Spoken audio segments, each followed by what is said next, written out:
According to evidence. यहाँ देखिए, बहुत ही शानदार 100% इंसानों को बनाया हुआ है। साइंटिफिकली स्पीकिंग आर्कियोलॉजिकल कम्युनिटी ये मानती है कि 1400 बीसी के आसपास महाभारत युद्ध हुआ होगा।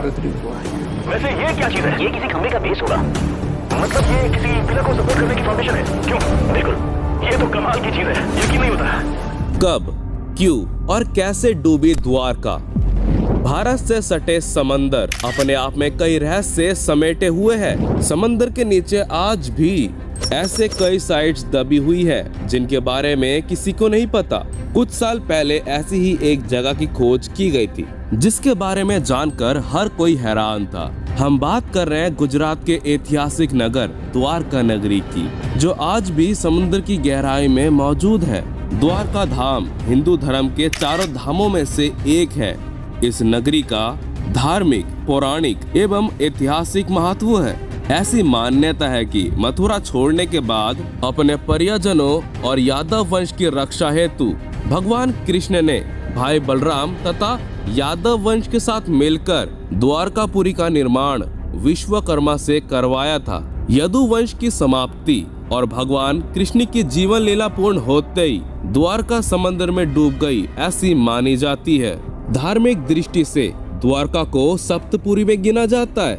वर्तमान में स्थित द्वारका गौतमी द्वारका के नाम से जाना जाता है। ये 8वीं शताब्दी में सनातन धर्म की रक्षा और प्रसार के लिए शंकराचार्य ने द्वारका पीठ की स्थापना की थी।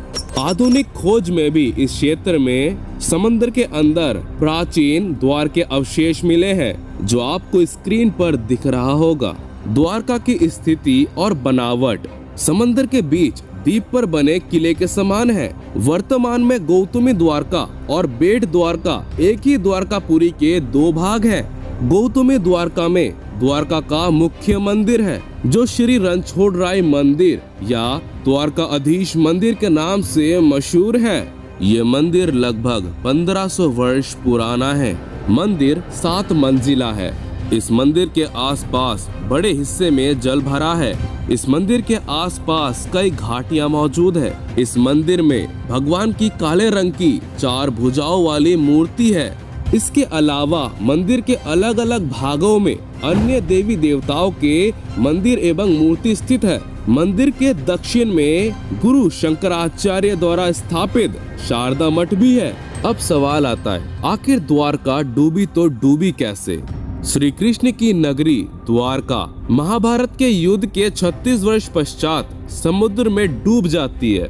द्वारका समुद्र में डूबने के बाद श्री कृष्ण सहित सारे यदुवंशी भी मारे जाते हैं। पर ऐसा क्या होता है? समस्त यदुवंशी के मारे जाने और द्वारका समंदर में विलीन होने के पीछे मुख्य रूप से 2 घटनाएं जिम्मेदार हैं। एक, माता गांधारी द्वारा श्री कृष्ण को दिया गया श्राप, और दूसरा ऋषियों द्वारा श्री कृष्ण के पुत्र सांब को दिया गया श्राप। आइए इस घटना को विस्तार से जानते हैं। गांधारी ने दिया था यदुवंशी के नाश का श्राप। महाभारत युद्ध की समाप्ति के बाद जब युधिष्ठिर का राज तिलक हो रहा था, तब कौरवों की माता गांधारी ने महाभारत युद्ध के लिए श्री कृष्ण को दोषी ठहराते हुए श्राप दिया कि जिस तरह कौरवों की वंश का नाश हुआ है, ठीक उसी प्रकार यदुवंशियों का भी नाश होगा। दूसरी तरफ श्री कृष्ण के पुत्र सांब को श्राप ऋषियों ने दिया। महाभारत युद्ध के बाद जब 36वां वर्ष आरंभ हुआ तो तरह तरह के अपशकुन होने लगे। एक दिन महर्षि विश्वामित्रा, कण्व, देवश्री, नारद आदि द्वारका गए। वहाँ यादव कुल के कुछ नए युवकों ने उनके साथ परिहास यानी मजाक करने का सोचा। वो श्री कृष्ण के पुत्र सांब को स्त्री भेष में ऋषियों के पास ले गए और कहा कि ये स्त्री गर्भवती है, इसके गर्भ से क्या उत्पन्न होगा। ऋषियों ने जब देखा कि ये युवक उनका अपमान कर रहे हैं, तो क्रोधित होकर उन्होंने श्राप दिया कि श्री कृष्ण का ये पुत्र यदुवंशियों के पुरुषों का नाश करने के लिए एक लोहे का मुसल उत्पन्न करेगा। उस मुसल के प्रभाव से केवल श्री कृष्ण और बलराम ही बच पाएंगे। श्री कृष्ण को जब ये बातें पता चली तो उन्होंने कहा कि ये बातें अवश्य सत्य होगा। मुनियों की श्राप के प्रभाव से दूसरे दिन ही सामने मुसल उत्पन्न किया। जब यह बात राजा उग्रसेन को पता चली तो उन्होंने उस मुसल को चुराकर समुद्र में डाल दिया। इसके बाद राजा उग्रसेन और श्री कृष्ण ने नगर में घोषणा करवा दी कि आज से कोई भी वृष्णि व अंधकंशनी अपने घर में मदिरा तैयार नहीं करेगा। जो भी व्यक्ति छिपकर मदिरा तैयार करेगा उसे मृत्यु दंड दिया जाएगा। घोषणा सुनकर द्वारका वासियों ने मदिरा नहीं बनाने का निश्चय किया। इसके बाद द्वारका में भयंकर अपशकुन होने लगे। प्रतिदिन आंधी चलने लगी। चूहे इतने बढ़ गए कि मार्ग पर मनुष्य से ज्यादा दिखाई देने लगे। वो रात में सोए हुए मनुष्य के बाल और नाखून कुरेद कर खा जाया करते थे। सारस उल्लू की और बकरे गीदड़ों की आवाज निकालने लगे। गाय के पेट से गधे और नेवलों के गर्भ से चूहे पैदा होने लगे। जब श्री कृष्ण ने नगर में होते इन अपशकुनों को देखा तो उन्होंने सोचा कि कौरवों की माता गंधारी का श्राप सत्य होने का समय आ गया है। इस अपशकुन को देखकर श्री कृष्ण काल की अवस्था पर विचार करने लगे। उन्होंने देखा कि इस समय वैसा ही संयोग बन रहा है जैसा महाभारत के युद्ध के समय बना था। गंधारी के श्राप को सत्य करने के उद्देश्य से श्री कृष्ण ने यदुवंशियों को तीर्थ यात्रा करने की आज्ञा दी। श्री कृष्ण की आज्ञा से सभी राजवंशी समुद्र के तट पर निवास करने लगे। दोस्तों, यदुवंशियों के नाश के बाद अर्जुन को बुलाया था श्री कृष्ण ने। अपने पुत्र और साथियों की मृत्यु के क्रोधित होकर श्री कृष्ण ने एक मुट्ठी एरका घास उखाड़ ली। हाथ में आते ही वो घास वज्र के समान भयंकर लोहे का मुसल बन गई। उस मुसल से कृष्ण सभी का वध करने लगे। जो कोई भी उस घास को उखाड़ता वो भयंकर मुसल में बदल जाती है। ऐसा केवल ऋषियों के श्राप के कारण हुआ था। उस मुसल के एक ही प्रहार से प्राण निकल जाते थे। उस समय काल के प्रभाव से अंधक, भोज और वृष्णिशिणी वंश के वीर मुसलों के एक दूसरे का वध करने लगे। यदुवंशी भी आपस में लड़ते हुए मरने लगे।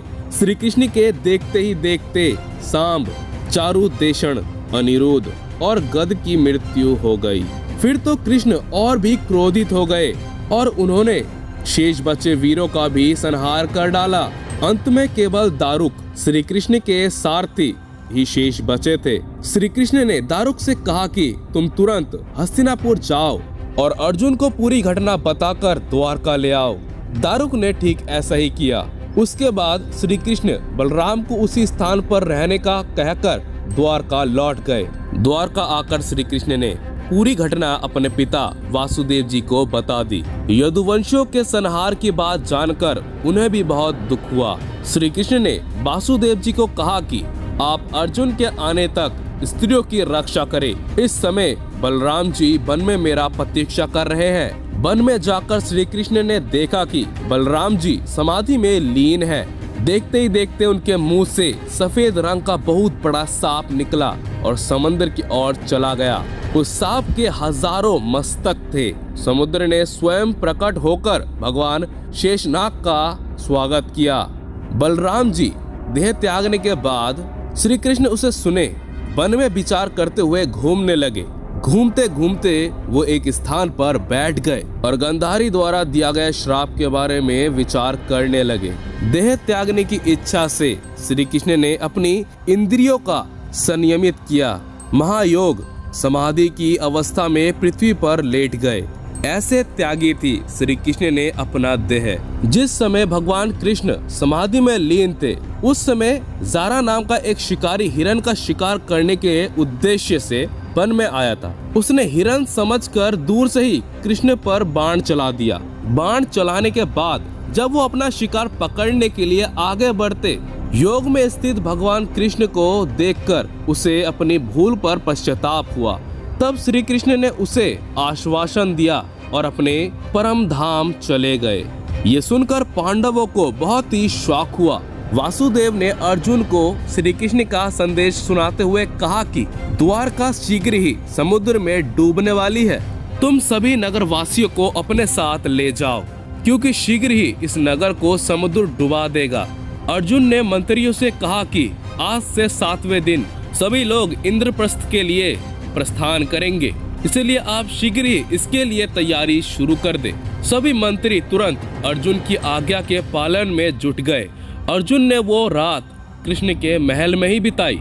अगली सुबह श्री कृष्ण के पिता वासुदेव जी ने प्राण त्याग दी। 7वें दिन अर्जुन श्री कृष्ण के परियोजनों के साथ नगरवासियों को साथ लेकर इंद्रप्रस्थ की ओर चले गए। उन सभी के जाते ही द्वारका नगरी समुद्र में डूब गई। ये दृश्य देखकर सभी को बड़ा आश्चर्य हुआ।